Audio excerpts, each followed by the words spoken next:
What's up guys, Jason Norris here. This is going to be Q&A number 17. Just starting out with a few questions. I do have a guest here sitting on the side. He may pop in and out if he decides to. So that'll be good. First question of the day. Gracie Vaness asks, will I be visiting Westside Barbell while I'm in Columbus? And what's my favorite song to train to? The one that I'll always go back to. And I don't know if I'll be visiting Westside Barbell. It'd be really cool if I do. If I get that chance, I will. It just kind of depends what the weekend looks like for me down there. And what is the favorite song? One of my favorites is probably Give It All by Rise Against. I think I was discussing that with Matt here yesterday. That's one that I originally started out training with, and that's one that I'll always go back to. Devil's 9 question asked me if I support Jason Genova. Yes, but I can't tell if his videos are serious or a joke.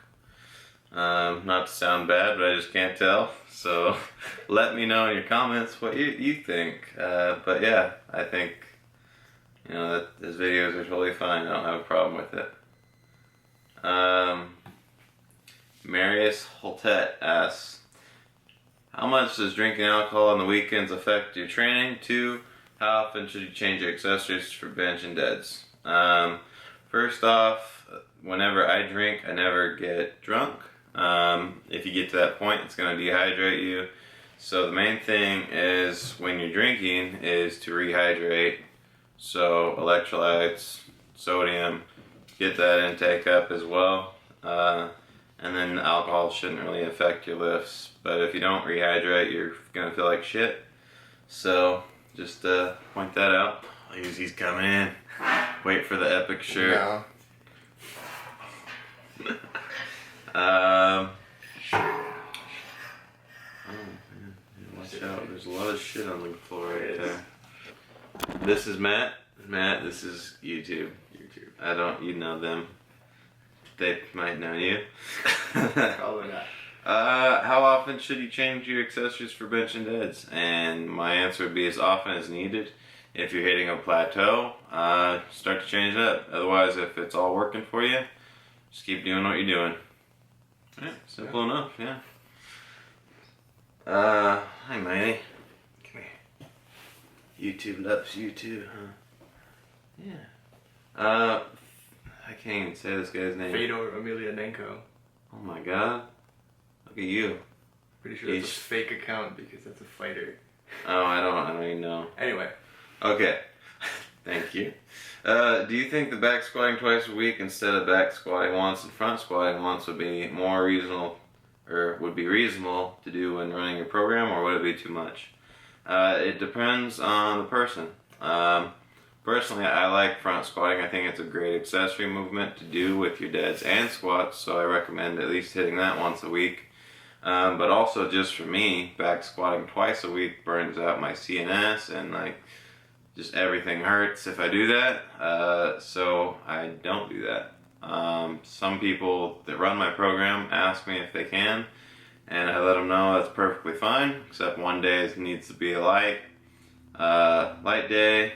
You can still stick to volume, but the other day is going to be relatively high intensity. So one day needs to be low intensity, one day needs to be high intensity, and that will kind of help even it all out. What's your opinion on sodium intake? I mean, some people take some ridiculous amount of sodium that I know, and I don't know that it helps their performance at all. I probably take 2,000 to 300 or 3,000 milligrams a day, which is pretty standard. I feel like most people do that.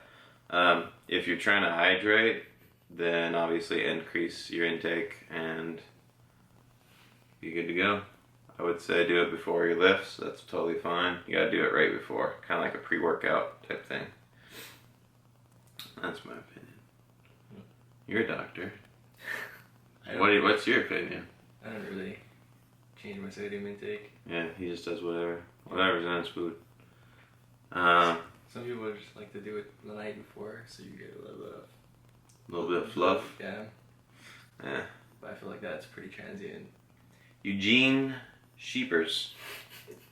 I have a question from South Africa. I would like to know, what is your logic behind training touch and go deadlift, and how do you program it closer to the meet? Well, I do touch and go primarily for my workouts because it's more time under tension. It's going to be better for hypertrophy, and in some cases strength. But as I get closer to the meet, I actually do stop and go deads to work on that explosiveness, to work on the speed and power from the floor. So as I get closer, usually 6 to 4 weeks out, I'll change that. But while I'm training and trying to hit build muscle and strength, I'll hit hypertrophy. So, Matt, do you have any questions? No, I don't think so. No? Alright. No. Well then, if he comes up with anything, we'll let him know. I'm not touching go deads. Yeah. I feel like it's good if you can do it properly. Yeah. Like if your technique kind of just... If your technique's shit, then don't do it. Which is like everything. It's pretty standard. If your touch and go deads are shit, don't do them. Because I feel like people do get sloppy when you do them, you know? Yeah, they can, absolutely. Alright, so Matt asks, since you do so much repetition in your programming, how come you don't add 5 pounds a week or every 2 to 3 weeks, 2 deadlift sets, 10 to 12 reps, and try to get the same reps? Would you slowly get stronger and get used to that weight over a few months?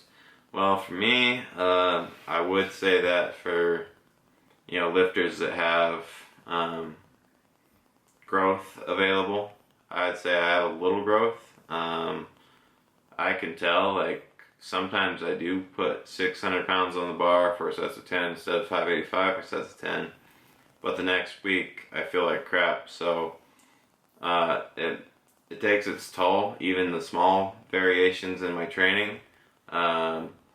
For younger, maybe less experienced lifters that have more room to grow, I'd absolutely recommend that. It will definitely help them better in the long run than it necessarily helps me. I look for anything I can get extra, whether it's a rep, a set. If I'm feeling good that day. A lot of my training is based on how I'm feeling, RPE based. So if I can put that extra 5 pounds or that extra 10 pounds on the bar, I'm going to do it. And just to get the most out of that workout as possible. But it's not always going to be there. So volume too, not just the weight, right? Yeah, volume. Yeah, like I said, extra rep, extra set. Volume can be increased. Weight doesn't necessarily have to change. Just depends on what you're looking to do. Yeah. And how you feel. And how all your feels. It's all about them feels. John Scarano, actually, online client of mine. How do you feel about safety bar squats as a variation on secondary squat day on the program? Also, what would you suggest for adding farmer carries into training, meaning heavier loads, a shorter distance, or lighter, longer distance?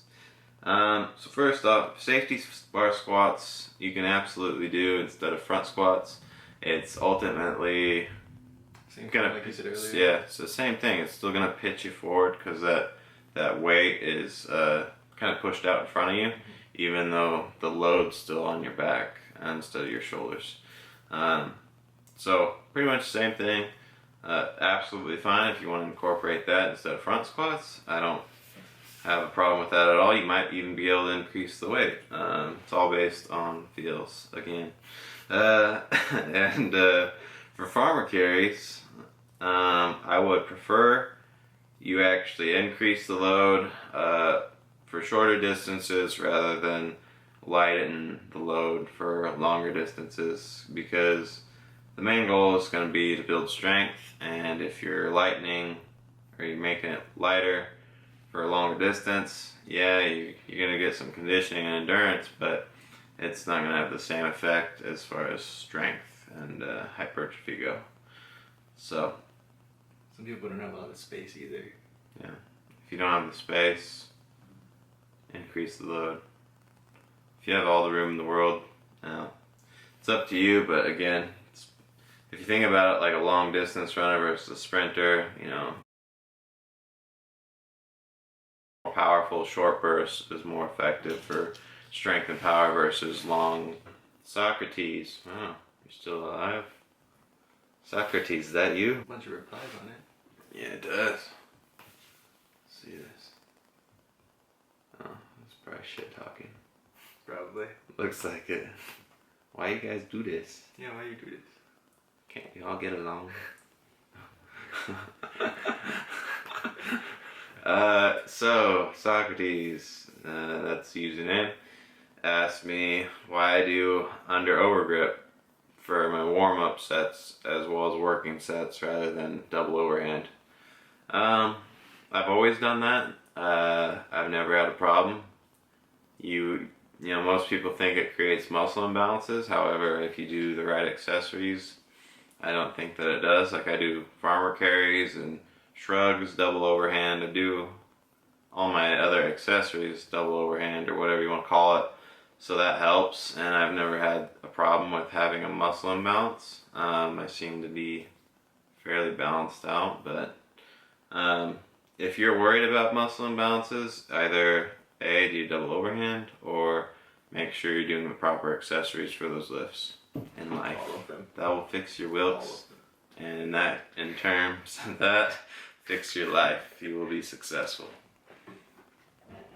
Alright. Anything? Why not hook grip? Why not hook grip?